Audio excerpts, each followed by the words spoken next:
Okay, it will be noisy because I'm recording earlier.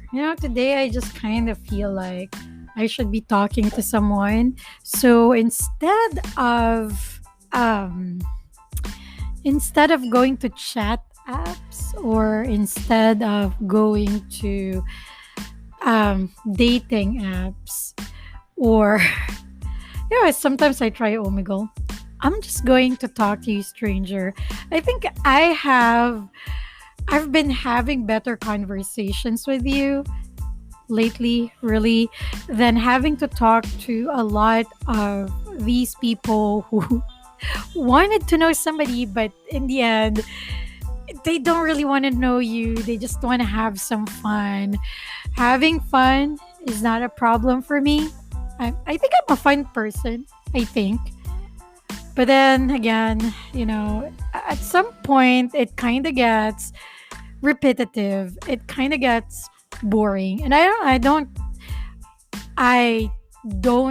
expect everybody to understand when I say that flirting, talking about sex can be nice and fun at certain points. But if that's the only thing that we talk about, if that's the only thing you want me to know about you, that's kind of boring, dude. Are you telling me that there's nothing else than that?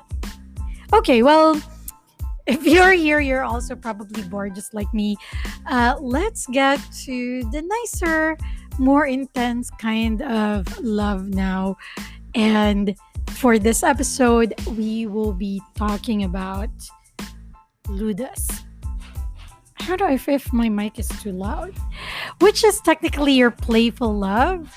So we're starting with the kind of love that a lot of us would want to talk about. So stay around, stick and listen to this episode. We might be having more than an hour, and we'll talk about the playful kind of love. My name is Lee, and welcome to Decapitated Thoughts.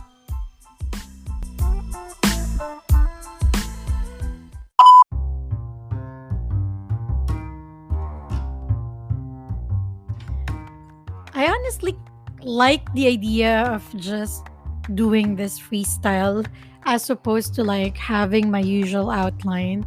I like having outlines really because they guide you with anything or with everything. And to be honest, it's something that I really do at work. I have to have some sort of outline so that I don't get lost with what I wanted to say and with what I wanted to talk about or train for that particular session or day. But I guess if I really want to draw out more of the emotions, but maybe not emotion, not emotion, more of that understanding that I have to do this as if I'm just talking to any other friend. I know that a lot of my friends, at least the ones who are closest to me, they always thought that I always have something to say. And I think they still think that every time we talk, that I have something to say. And if I have something to say, just say it as is. I have a few close friends or a few close people who would usually tell me, why don't you record these things that we talk about? But sometimes it's just really hard if I am not in an actual conversation with someone. But for the last episode, which is all about friends, I think that was something that's really coming out from the heart. I think that's the most emotional that I can get, at least uh, on the microphone on this podcast. And today's topic is something that we are all knowledgeable about. We're going to talk about Ludas, which is the playful kind of love, right? I really hate it when I have to say right I hate that. Now I'm counting. It has been my new filler, and it irks me so much that I'm getting back to all these fillers. So I think I should really be doing these talks more and more spontaneous rather than me having a sort of outline. And anyway, I already have what I wanted to say in my head, so I'll just say it. But be warned, because I usually lose my train of thought. So I may be in and out a particular topic and cutting it right in the middle and then jumping onto something else. That's just really because my brain works like that. It's really weird. So yeah, so that's another thing why I use outlines sometimes, most of the times. Anyway, so Ludus is the playful love. We all have had experienced this. Um, I may go on research, I may go on looking at facts about it, but this is the kind of love where we usually start, where your attraction is usually starting. So, according to a clinical research, technically you can just categorize love in two ways. Either it is romantic or it is the caring type, which would have an attachment. So with all the types of love that we presented, some of them would fall under romantic love, and one of them is ludus. Some of them would fall, or most of them would fall on the attachment, or the caring kind of love, or the compassionate kind of love, which usually we feel from people who would maintain platonic relationships with us. So they care so much about us, but they're not attracted to us in a sexual kind of way. Whereas romantic love is something like that. Okay. I don't know how many times I've repeated why I created this podcast. Well, number one really is because ever since I was a kid, I can't remember what age, I can't remember what turned me around or what made me ask this question. But I kid you not, even though I went through with one, marriage still scares the hell out of me. The idea that you will be waking up to the same person every single day, I just don't know how people do it. Yeah. And so I had this idea, or maybe a thought or a mindset, that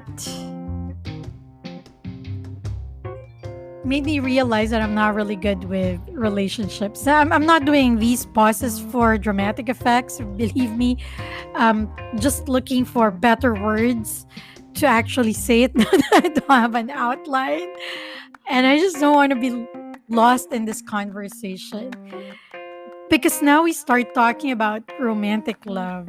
And this is what this podcast is for, to unravel the mysteries of that and to decapitate thoughts surrounding romantic love. On the last episode of season one, where we talked about, we had a conversation about how love happens in the brain.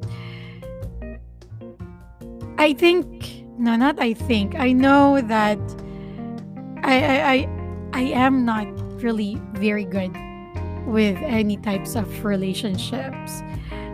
Like with friends, I know that I am a very low maintenance friend, but I understand that I do have some friends who would need more than a hi hello every quarter and that they would need like constant reminder that I'm still there and I still care for them.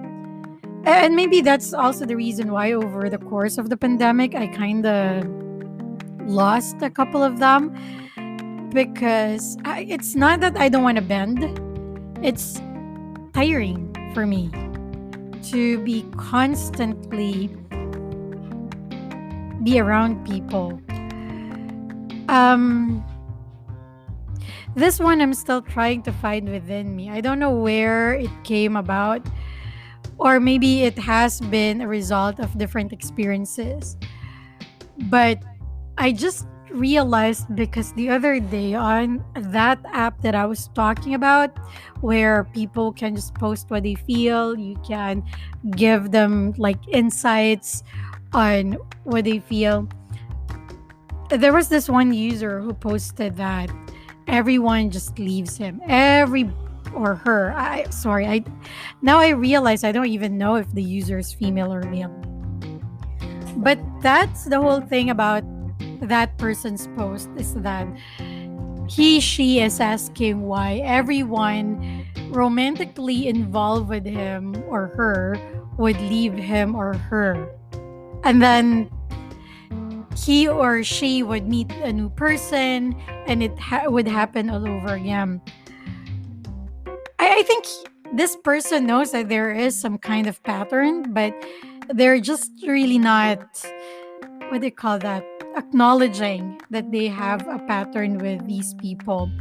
And so we had a back and forth of replies on that thread, which I know that this person was really on the defensive side and partly in denial that, he or she also is at fault.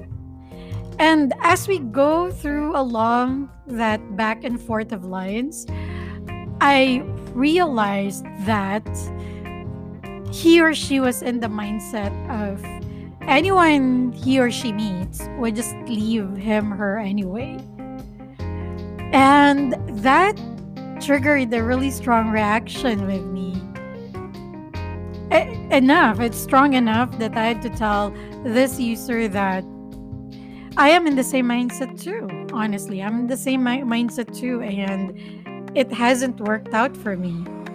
And now, I from that point on, from that conversation, I started realizing that I am looking at this in a very wrong way. I have a podcast about it, but in reality, there's part of me that's denying and that's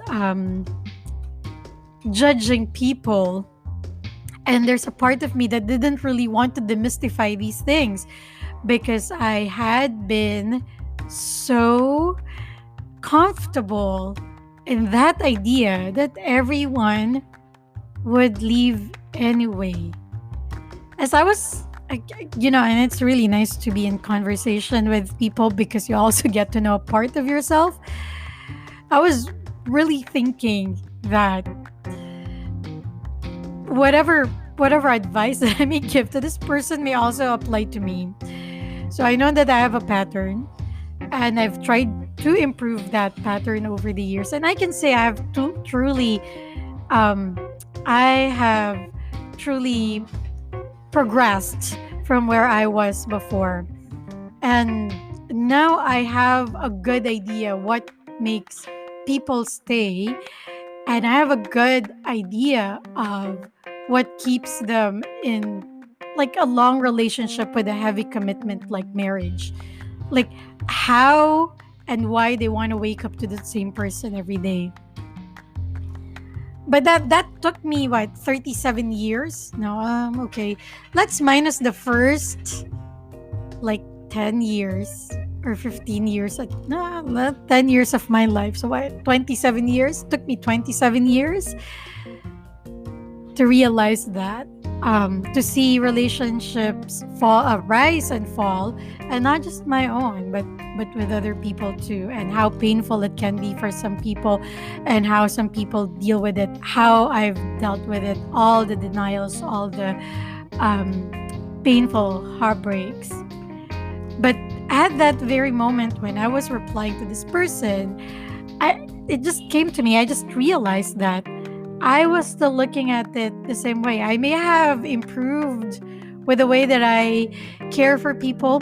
I may have improved with how much vulnerability I can I can provide, I can give, how much of these walls can go down as my defense mechanism. But I still am on that thought that people will leave anyway. So that's 12 minutes of introduction. What? See, this is what happens when you don't follow an outline. And so, what I'm really trying to drive at is, so people get stuck with this kind of love, ludus or the playful love. Well, because of their, it could be because of their experiences before, or the ideas that they were stuck in, just like me. I won't deny, stranger, that I enjoy flirting. I enjoy talking to people.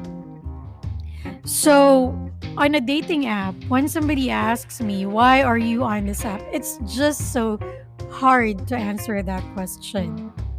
Because I have to really stop and ask myself that I am answering honestly, and that I don't want to give anything wrong. Because number one, I don't believe why I need to lie. If they weren't impressed with my answer, that's fine. That's why we're in a dating app. You want to know me? I want to know you. And it doesn't cost me much if I would give you a truthful, honest answer. Honestly, I'm on dating apps because it's fun to flirt. It's fun to get people to be hooked on a certain idea. And people, friends who are close to me would know about that. But what's not fun is when it gets serious, is when I start feeling things, and that's when I panic. And maybe, stranger, I'm not just speaking for myself. Maybe it's something that you have done too, and maybe something even worse. Honestly, when they tell you that everything starts as nice and as good, and if you're in the honeymoon stage, everything is nicely done. You're looking through rose colored glasses. Every day is chocolate filled with strawberry on top. That there is your playful love. That's how it would feel. A little crush. And then you get flirty and there's fun, but there's no commitment. Okay, don't get me wrong. Not because I said I like flirting does it mean that I am non-committal. Actually, I'm really good with that. And I'm actually really good with being loyal as well. If I would look at my own pattern, I can with all confidence say that I am really good at being loyal and being disciplined at, if I'm in a relationship, no flirting with other people, no being too friendly. I would even stop myself about any possibility of being with anyone else.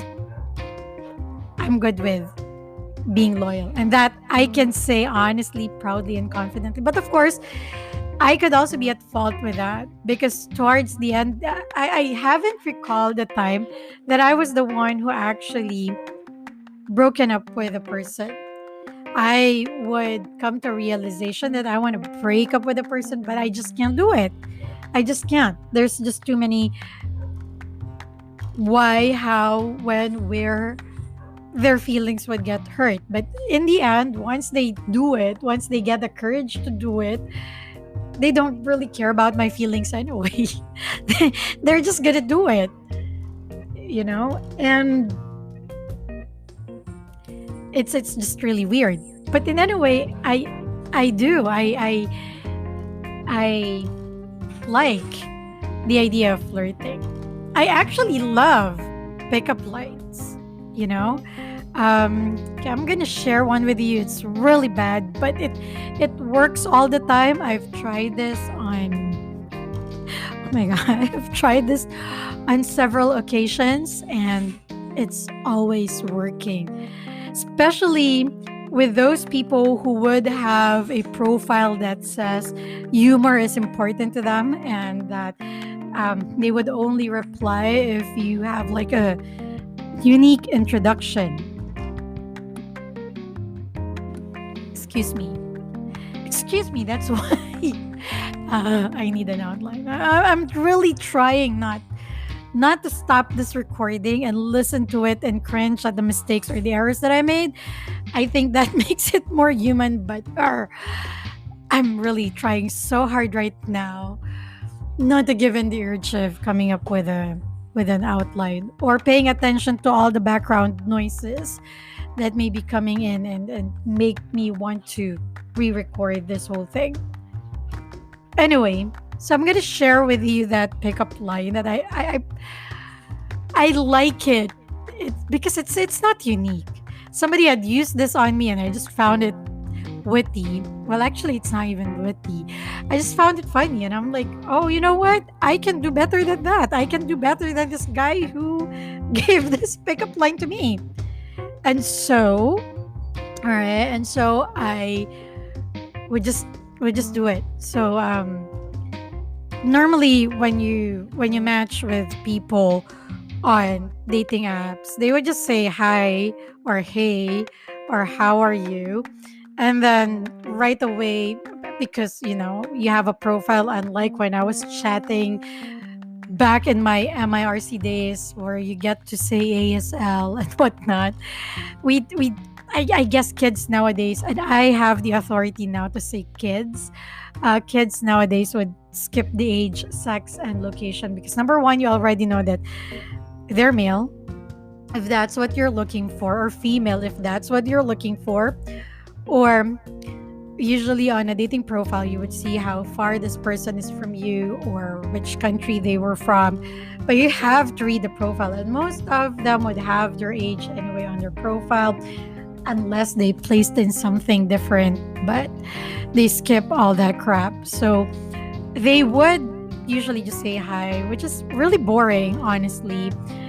Really, really boring. Um, and then you would reply, hey. Sometimes conversations really get stuck because nobody else would know what to say. So what I do is I would say, hi, my name is Lee. I'm not really good with introductions, because no, I'm not really good at introductions. You've heard all of my introductions, so you know that I'm not very good with that. And then I would ask, instead of, hey, how are you? I would just say, so are you feeling tired today? And however they reply, I tailor fit my reply to it, because that's how you do it. That's how you make a conversation. And usually they would reply, yeah, I'm having a bad day, or I'm having a long day, or I just got home from work, I'm tired. So, or they would also say, it's not bad. It was a good day at the gym. I'm feeling energetic. I would rephrase my answer to that. So if they say that they're having a good day, that they're full of energy, I would normally reply, oh, great. So that means you can keep running in my head. And then I would usually say right away that I'm so sorry for the bad punchline I have to deliver. And I think conversations would pick up that way. Usually before I use the pickup lines, they just die at, hey, how are you? Um, it's nice talking to you. They die after like 5 exchanges or 5 lines. That's it. But now when I start with this, it's a usually better conversation. And if they tell me that they're tired, so I would usually say, okay, you can stop running in my mind now. I'm sorry that I got you tired. Yeah.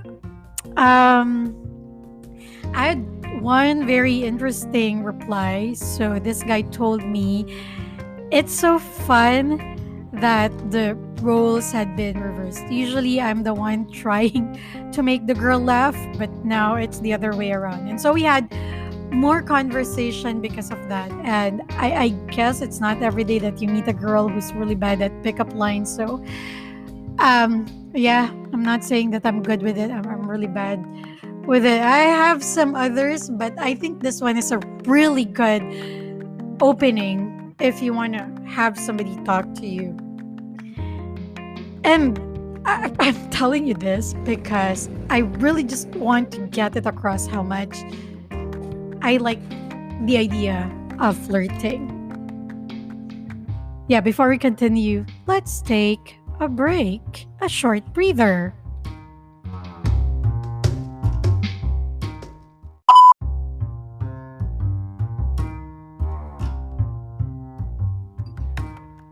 Okay, oh, here we are.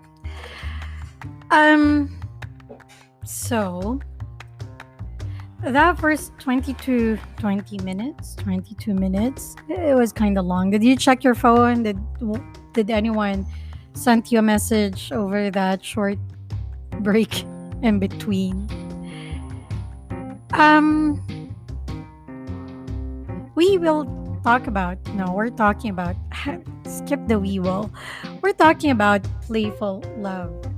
So, flirting and just flirting is still different from your playful love. Because technically, Ludus can be start of different kinds of love. Like it can lead to eros, which is the romantic love. It can also lead to mania, which is obsessive love, which we're also going to be talking on the next episode. I think we're going to be talking about mania first as we go through the darker path of love. This is the time when you get to have a crush on the other person and they respond to this attention that you're providing them, and your brain is just filled with all of these happy hormones. Just seeing that person, your heart races, you feel a rush of good wonderful things in your brain. I couldn't, no matter how magical these experiences are, and no matter how much we associate these emotions with the heart, always remember that they happen in your brain, and they're not bad because they can actually be good for your brain because whoa, they fill your brain with feel good chemicals, right? And they would drown out those chemicals, those hormones, or they would fill in the lack of the hormones that keeps you sane and keeps you feeling okay. Um, if I can remember that TED talk that I saw a couple of years back, they did a study on I don't know how many men to see who are their most happiest, and I think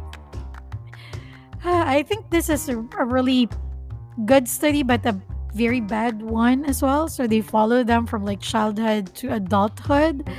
That's kind of creepy to be part of some kind of a study. But in any way, what they found out after a very long, after so many years of studying these men is that those men who had satisfying relationships, romantic and compassionate, um, they're the ones who are amongst the happiest. So it's not the ones who had like 10 cars altogether or um, 15 mansions. But think about this when we talk about relationship, always also remember that you also maintain some kind of relationship with yourself. So, and always remember that the first relationship that should be okay with you is yourself, because all of the other relationships would be coming easier if you are in a good relationship with your own self, right? Of course, I'm imagining that that can't be romantic love, but you can tell me, because we have narcissistic people, that might be a romantic love with self. we won't know. But it's, I think, when we say you love yourself, it's not really narcissism. It's more of a compassionate love towards yourself, for you be kind to yourself, right? Um, and so just imagine how, if we can make this work, relationships, not just the romantic ones, how happier it would be. I think it really stems from our need to belong to something or to someone. Not really someone, but, just that need to belong. So I've been having a big crush on this actor lately. You can watch him on Away, by the way, and Marcella. He's really stunning and handsome. I listened to one of his interviews, and I thought he was really honest when he said that the reason why he got into acting, it's because he had this need to feel wanted. He wanted to feel that he was wanted. There was this kid in his class who was like doing commercials or some acting stint, and that a lot of people were paying attention to him, and he just went home one day and said to his parents that, I want to have that, or I want to have that experience too, or I want to be an actor. Can't really remember the exact words, but in essence, that's it. And we go through different phases of our lives, and it's one thing that we need satisfied, that feeling of being wanted and desired and belonging. And this is just me, it's just really my idea, it's not part of the study, but I'm thinking that the reason why, or I am hypothesizing that the reason why the men who are in satisfying relationships are the happiest is because they finally feel they belong somewhere.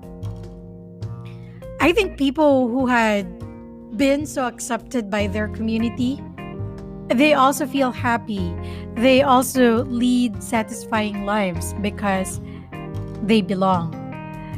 And when you start out with any relationship, whether it's a formal start or not, whether you told them that, oh, you know what, we're already dating, or we're already in the courtship stage or whatnot, whether you give it a label or not, when you start like flirting and having fun and a little bit of teasing, that's the kind of state of mind that you have. There's somebody who's desiring you more than you even desire yourself. There's somebody who's willing to spend time with you. There's someone who is willing to get to know you, get to understand you. So finally, this lack of want, need, belongingness is finally getting filled up. And also that's what you feel in the honeymoon stage. That's why you feel so, quote unquote, complete. Yeah. That's why it's fun. That's why it's playful. But also, there is a very big there's an elephant in the room there that doesn't get addressed. It's intention. Okay, so we talked about you feeling that. What about the other person? What are they feeling? What are they feeling towards all of these? Is it the same burst of emotion that you're getting? Which also leads me to remember one song. I can't remember the title, but it has a line that if somebody doesn't love you back, or it isn't such a crime. If somebody doesn't love you back, it isn't such a crime. I don't know if I got the lines correct, but it was somewhere along that line. It's a Broadway song, and if I remember, I would say it. But yeah, that's true. Maybe for that particular time, they at that moment they just wanted to feel that like they're being desired. But outside of that, they're wanting more. And people can get addicted to this feeling, that they can get it from other people and other people and other people and other people. So they just maintain this flirtatious personality. Sometimes they know that they're making you believe that there's something more, and sometimes they don't. Sometimes their intention is clear, just to get you into something else, but sometimes it's not. But in every story, there's always two sides, right? There is a giving end and there is a receiving end in every type of relationship or love, right? If you're on the giving end, you're the one who likes this person. You're the one who really gets giddy whenever you're with this person and you feel all of these wonderful, exciting things. Um, Sometimes we just let all our guards down from that moment. And now I start to understand why some people would fall in love faster than the others. Because I guess they are just so positive that the other person, the one who's receiving their love, is also on the same page, or has the same intention as they are. And if you're on the receiving end, of course, it's good if you're on the receiving end and you're receiving the same thing, the same affection that you're providing. But if you're on the receiving end and you're just really receiving it because it's feeding something that's lacking in you, then you know what? You have a problem. I'm telling you now, you have a problem. Go back to episode 2 of the season and let's talk about self love. Because maybe it's stemming from that there's a lack of that love. That's why you need all of these validation, all of these affirmation, all of these attention from outside forces so bad that you lie, or that you won't be honest about your intention towards another person. Also, I guess it's also my stance why when people tell me that feelings can be developed over time, it just doesn't sit well with me. Because at this point, I just really can't imagine feeling romantic love for someone who had just been nice to me. Oh, I tried several times. It just doesn't work like that. I always come, and maybe it's just with me, but I always come to a realization that it's pity. I know, you know what? If from the onset, I already felt some kind of attraction from you, we may have been friends, and that could be developed into something deeper. If on the onset, I already have some kind of attraction for you, or you have some kind of attraction for me, and it was mutual. But if we just knew each other and you had this crush on me and you befriended me and we became okay, and then you suddenly tell me that you're falling in love with me, younger me would leave you right there and then, but older me would tell you that I have to be honest, I don't feel the same way. And if somebody doesn't love you back, it's not a crime. Yeah. I know that it's not just my story. It could be your story too, stranger. I've heard so many people say that and then they feel bad about telling the other person that I don't have any feelings for him. Like, why would you feel bad if you're just being honest? And honesty is something that people nowadays wouldn't even want to give. I've met so many guys who I really thought, yeah, sorry, I really live in an area where people with motorcycles are brainless.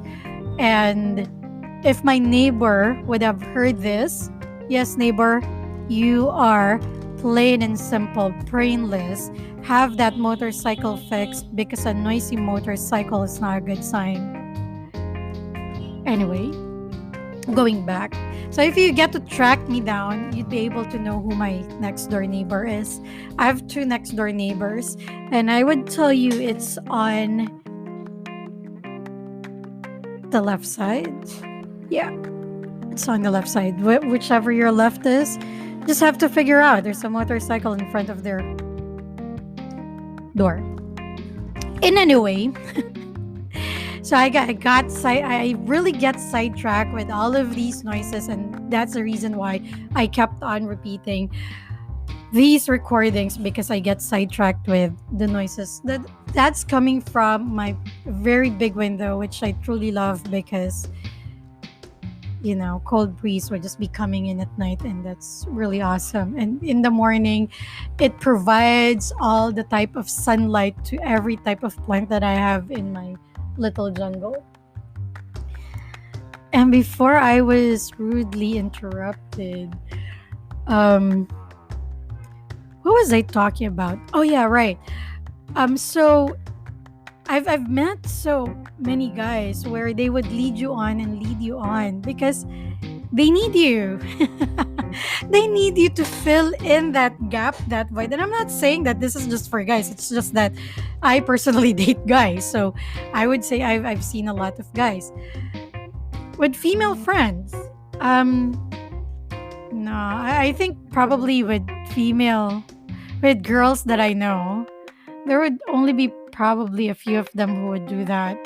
I mean, you usually stick with people who are on the same level as you in any sense or category that may be. So I think pretty much all of my closest female friends are very serious, committed, and loyal in relationships. And as I was saying that, I was running them in my brain. I was running through each of the closest female friends that I have and thinking if there's anyone that's not fitting that description. But I think all of them are. I've heard stories, horror stories of girls who are also like that. It's not exclusive to one sexual orientation. Anyone can be that.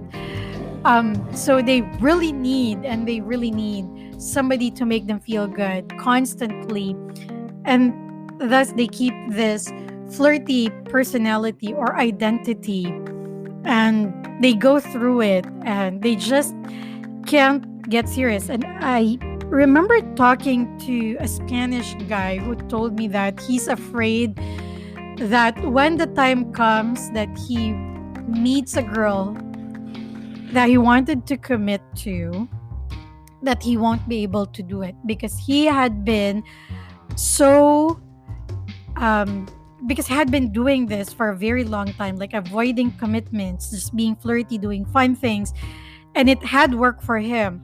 That when the time comes that he truly falls in love, he won't be able to commit to that girl. It was so weird because I met that guy on a dating app, and instead of us talking about getting to know each other, he actually opened up about things in his life. So if you're listening out there, I'm so sorry if you can recall this conversation. I'm so sorry I'm sharing out with the rest of the world. I'm not dropping names, so you won't know. But yeah, so I just told him that I know for a fact and from personal experience that when he starts falling in love with that person, he would find it in his heart to commit. And it's not going to be a forced commitment, but it's going to be something that he would be willing to take on. The good thing about us, and the only assurance that we have anyway, is that there's change. I'm not a fan of second chances, honestly, but I don't believe that people can change. Experiences change you. They show you a lot of things. And I don't know why I probably keep moving in and out of the actual topic, because this is something that I enjoy, and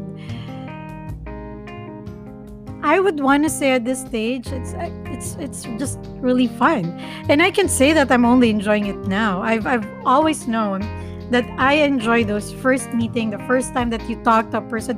I always enjoy that. The process of getting to know the other person, how cool the other person is, the feeling of discovering something about that person, what keeps you coming back, right? That's Ludus right there. And normally when it changes to something different, when it elevates, when it transcends to a different kind of love, there's just really two reactions that we have. It's either we stay or we deny and run away. And I think for most of the time, and for most of us, we just deny and run away. We give ourselves all of these reasons that we are so good at giving ourselves not to let that love change into something magical. All because, and I'm gonna go back to that conversation with that guy on the app, all because the assurance that we give ourselves every time we get to know somebody, every time that we be flirtatious and we're in that stage where we are having fun, we give that reasons that they're gonna leave anyway, so why invest? It took me a very long time to be able to answer that question. I've looked at The Little Prince for a very long time, and I know that it is the greatest love story I've ever read. Aside from the greatest love story of every religious leader they had for their tribe, or every nationalistic president, prime minister who had for their tribe, romantically speaking, I think it had brought about so many things. That moment that he had with the fox, where the fox allowed those memories to be formed, even though he knew from the first time he met the little prince that our little prince would be going back to his rose anyway, that he would be gone. He let those memories come to life. He let him visit, or he let the little prince visit him every 3 o'clock every day. Even though he knows when the little prince goes, he goes to the wheat field, and all of these wheat, which are golden and the same color as his hair, would remind him of those times that they talked and that they've met every day at 3 p.m. And that when, so this is not part of the book, but I'm just really imagining it, that at 3 p.m. he would be at least expecting the footsteps of the little prince as opposed to the other hunters, even though he knows that one day those footsteps would stop coming. He was okay with knowing the little prince and technically being a part of that memory.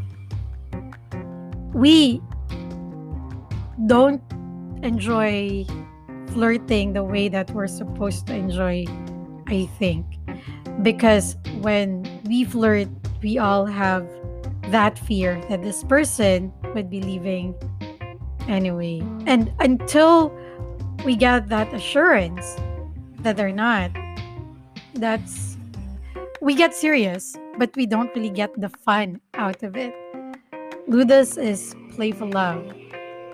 It's asking you to be fun, or to yeah, to take part in that fun of getting to know that person, of talking to that person, not necessarily falling deeply in love yet, of experiencing that, of feeling those butterflies in your stomach. After all, it is the most fun kind of love. I don't understand why we're doing it the wrong way.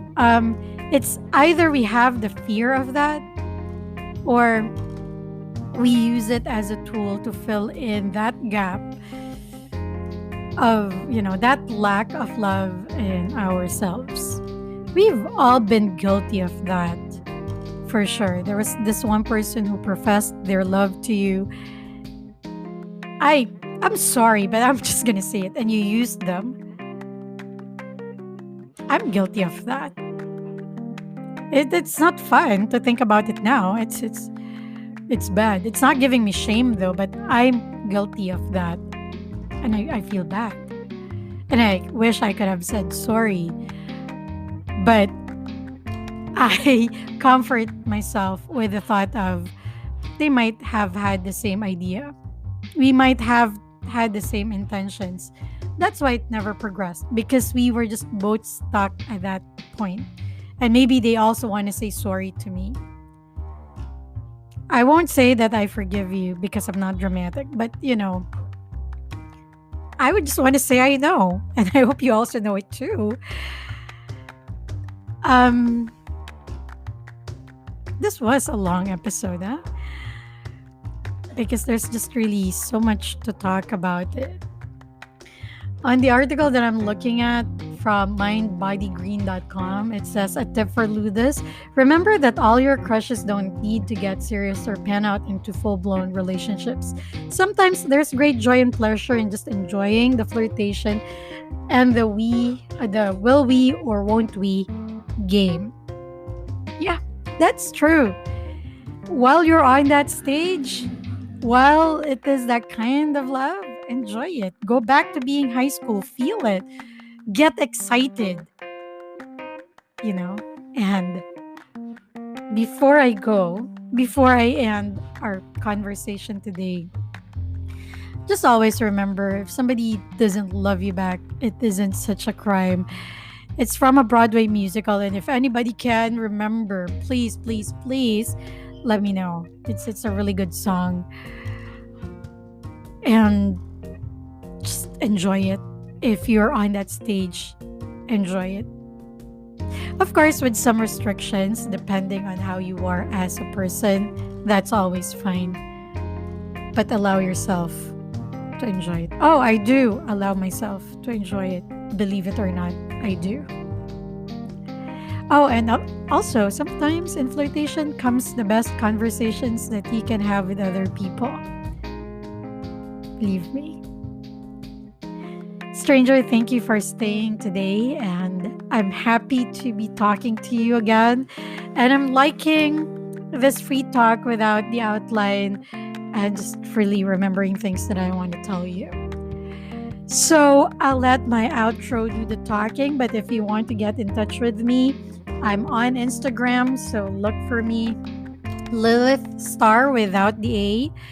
Or you can send me an email, linotegami@gmail.com. I would love to have you on the show if you're as passionate as I am. I would love to give you the stage. We can talk about what you want to talk about in the interview and what you want to talk about to the rest of our listeners. If your friend needs to hear this or anybody else, please, please, please share them. And it would be very, very much an honor if you would stick around and subscribe to the podcast wherever you're listening. I would really also love to hear from you. Thank you so much. Again, I'll let my outro do it for me. I'll see you in the next episode. Thank you for decapitating Playful Love with me today. My name is Lee.